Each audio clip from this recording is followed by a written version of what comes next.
Apple TV Plus has quietly built a reputation for producing some of the most interesting and unconventional television on streaming, and Margo's Got Money Troubles is a perfect example of that. Created by acclaimed television writer and producer David E. Kelley and based on Rufi Thorpe's 2024 novel, Margo's Got Money Troubles, is a comedy drama that mixes humor, family, drama, motherhood, financial struggles, and the modern world of online content creation. The series premiered on Apple TV Plus on April 15th, 2026, and stars Elle Fanning in the lead role alongside an impressive ensemble that includes Michelle Pfeiffer, Nick Offerman, Greg Kinnear, Thaddea Graham, Michael Angarano, and Nicole Kidman. On paper, the premise might sound like a straightforward story about a young woman turning to OnlyFans after becoming pregnant, but the series is so much more ambitious than that. At its heart, Margo's Got Money Troubles is about survival, family, identity, and the lengths people will go to when traditional opportunities simply aren't enough. And perhaps most importantly, it's a showcase for Elle Fanning, who delivers what I would describe as the strongest performance of her career so far. The series has already been renewed for a second season, while its first season has received 8 Primetime Emmy nominations, including Outstanding Comedy Series. So is Margo's Got Money Troubles worth watching? For me, absolutely. Now let's get into why. Margo's Got Money Troubles follows Margo Millet, played here by Elle Fanning. Margo is a young woman whose life has become increasingly complicated after she becomes pregnant following a relationship with her English professor, Mark Abel, played here by Michael Angarano. With the baby on the way and financial pressure mounting, Margo needs to find a way to support herself and her child. That leads her to the world of OnlyFans. Rather than simply portraying this as a sensational storyline, the series uses Margo's situation to explore wider questions about work, money, motherhood, and independence. Helping Margo along the way is her estranged father, Jinx, played here by Nick Offerman. Jinx is a former professional wrestler, and his unconventional life experiences provide Margo with advice that is sometimes surprisingly useful and sometimes completely chaotic. Then, of course, there's Margo's mother, Cheyenne, played here by Michelle Pfeiffer. Cheyenne is a former Hooters waitress, and her relationship with Margo becomes one of the most important emotional components of the series. What makes the show particularly interesting is that the television adaptation expands several of those relationships compared with the original novel. Cheyenne, in particular, has a much larger presence in the television series.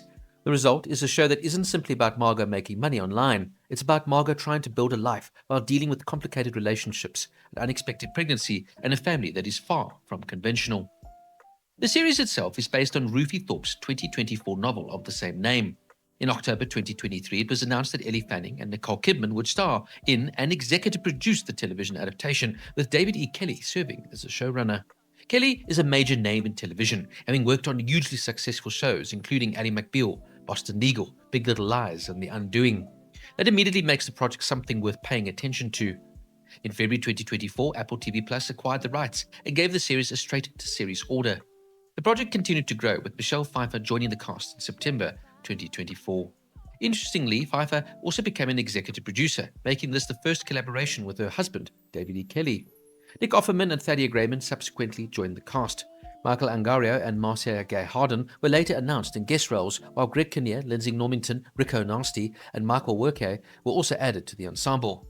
It is quite a remarkable cast for a series that initially sounds like a relatively small-scale family comedy drama, yet it really managed to get some big heavyweights on board. Now, the production was originally expected to begin in New York in January 2025. However, filming ultimately began in Los Angeles in February of that same year. Production was expected to finish in May, although filming ultimately continued until June. Michelle Pfeiffer announced on June 24, 2025 that filming had officially wrapped. Behind the camera, the series also assembled an impressive group of directors. Deborah Welsh directed 4 of the 8 episodes, including the pilot, while Kate Herron and Alice Seabright directed 2 episodes each. That gives the series a slightly different visual identity from some traditional network comedy dramas, with the directors allowing the story to move between genuinely funny moments and much heavier emotional material.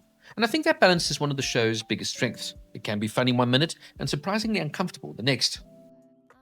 Now, for me, the biggest reason the show works is its cast. Elle Fanning is absolutely outstanding here as Margo. This is such a demanding role because Margo is not always easy to understand or sympathize with. She's impulsive, sometimes selfish, occasionally reckless, but also vulnerable and determined. Fanning has to carry the majority of the series, and she absolutely does without ever putting a foot wrong. There are moments where the character has to be funny, dramatic, uncomfortable, and emotionally exposed, sometimes within the exact same scene. Fanning completely commits to this. This is an incredibly emotionally demanding role, and the physicality also has to be admired. Now, Michelle Pfeiffer is equally impressive here as Cheyenne. In fact, I would argue this is one of Pfeiffer's best performances in years. The relationship between Cheyenne and Margo is complicated, but the series gives it genuine emotional depth. Sometimes they act more as friends than mother and daughter. Cheyenne, too, is not a traditional grandmother in the true sense of the word, yet she is absolutely devoted and adores her daughter and will do anything for her. Nick Offerman is also another standout. Jinx could easily have become a one-dimensional comedic character, but Offerman brings so much more to the role. His former wrestling persona gives him plenty of opportunities for comedy, but there's also a surprisingly emotional side to Jinx. Of course, also him dealing with drug addiction and the estrangement from his daughter adds another aspect to the relationship dynamic. Greg Kinnear once again is excellent as well, playing Kenny Hearns, an Episcopalian youth minister who later marries Cheyenne. This role is almost made for Greg Kinnear. It suits him to the T. Thaddea Graham brings plenty of energy to the role of Susie, and she's a great friend and support to Margo. She plays the role earnestly, and is one of the most down-to-earth and likable characters within the series. Then, of course, we have Michael Angarano, who's very good here as Mark Abel, Margo's professor and the father of her child. He, of course, acts as the main antagonist for the series. He's really portrayed here as a mommy's boy, doing whatever his mother, played by the fantastic Marcia Gay Harden, expects him to do. He's weak, timid and withdrawn, and yet later on lashes out at Margo in a court case. And Angarano brings this character to life with near perfection. Then, of course, there's Nicole Kidman. Kidman plays Linda Lace, a retired female wrestler, now turned lawyer. Although this is a very small role for Kidman, she brings exactly the kind of presence you would expect from her, and just adds a little bit more extra gravitas to this fantastic story. Now, one of the most interesting things about the television series is how much it changes from the original novel. This isn't simply a scene-for-scene adaptation. The television version gives Cheyenne and Kenny much more prominence. The relationship between Margo and her mother is also considered to be more positive than it is in the book. The series also introduces a trip to Las Vegas and a bachelorette party, both of which significantly expand the story. There are also differences in how Jinx affects Margo's life. The television version presents him in a less damaging and more sympathetic way. The treatment of the Gables is also considerably more violent in the series. Perhaps the biggest change, though, involves Cheyenne. The television series gives her a much more sympathetic perspective. That is important because it prevents the story from becoming a simple mother versus daughter conflict. Instead, we get two women who are struggling in very different ways and trying sometimes unsuccessfully to understand one another. Michelle Pfeiffer and Elle Fanning actually worked together years before Margo's Got Money Troubles. They appeared together in I Am Sam, released in 2001, when Fanning was only 2 years old. Pfeiffer is recalled playing with Barbies with the young Elle Fanning on set. They later reunited in Maleficent, The Mistress of Evil, 2019, before working together again on the show. Nick Offerman also revealed that one of the reasons he wanted to join the series was the opportunity to work with Fanning. He and his wife, Megan Mullally, had become fans of Fanning after watching her performance in the series The Great. Nicole Kidman and Elle Fanning have also established a working relationship. The two previously appeared together in The Beguiled and How to Talk to Girls at Parties. They're also set to appear together in Discretion. Another interesting casting story involves Rico Nasty and Lindsay Normington. They, of course, play OnlyFans creators who help Margo. According to the producers, casting the two performers was particularly challenging because the production wasn't simply looking for conventional actors.